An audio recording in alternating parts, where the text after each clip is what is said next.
안녕하세요. 예, 안녕하세요. 네, 어떤 고민 때문에 전화 주셨을까요?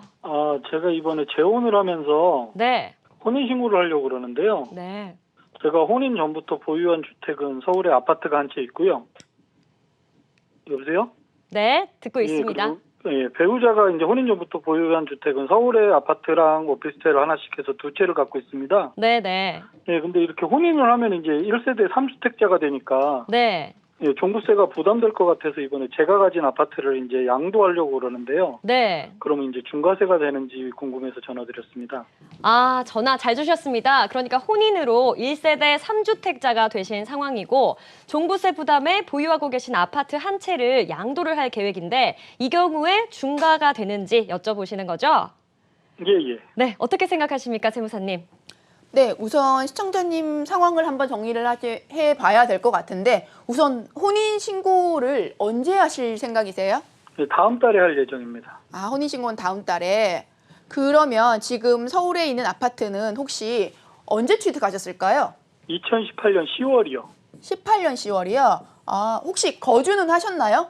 예, 예. 취득할 때부터 계속 거주하고 있습니다. 네. 지금 시청자님 같은 경우는 본인 거가 있으시고 결혼하실 배우자분이 두 개가 있으시기 때문에 결혼을 하시고 나면 시청자님이 걱정을 하시는 것처럼 총 3주택자에 해당을 하시게 됩니다. 그런데 법으로 어떤 규정을 만들어 놨냐고 하면은 혼인을 만약에 시청자님이 하지 않으셨으면은 1주택자에 대해서 비과세 혜택을 받으셨을 거고 배우자님도 이 이제 취득하신 시기를 정확하게는 모르겠지만 만약에 시기가 되셨으면 일시적 2주택 혜택이라든지 그런 것도 받으셨을 수도 있어요.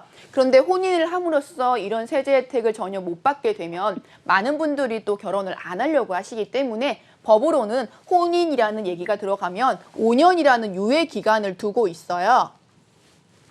혼인 신고라는 이제 구청에다 신고를 하신 날로부터 5년이기 때문에 다음 달에 하신다고 하셨으니까 그때로부터 5년간은 결혼을 했다고 하더라도 별도의 세대인 것처럼 보기 때문에 시청자님은 여전히 1주택자에 해당을 하시는 거고요. 시청자님의 배우자는 2주택을 소유한 것으로 볼 수 있습니다.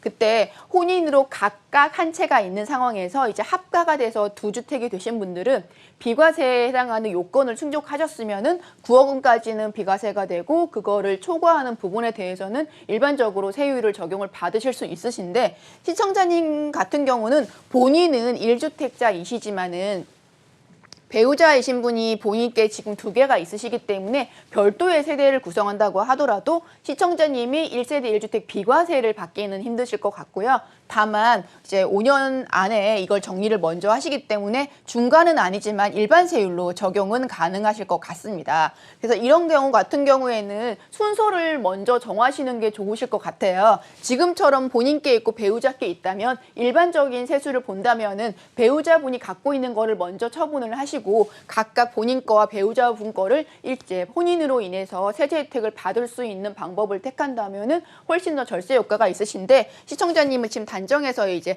서울에 있는 기재 본인이 보유하는 집을 판다고 하셨을 때는 일반과세고 여기서 조금 더 들어간다면 우선순위를 하나씩 다 체크를 하신 다음에 양도의 순서를 정하고 세금이 조금 적은 부분에서 이제 처분을 고려를 하신다면은 예상보다는 더 나은 이제 절세 효과를 볼 수 있을 것으로 생각되고요. 지금 걱정하는 것처럼 중과는 아니고 다행히 거주까지 하셨기 때문에 이 집을 판다고 하더라도 일반 세율은 적용받을 것이다. 이렇게 정리할 수 있을 것 같습니다. 네, 그러니까 혼인 전과 마찬가지로 시청자님께서는 1세대 1주택자로 과세가 되고 배우자님께서는 1세대 2주택자로 과세가 된다고 합니다.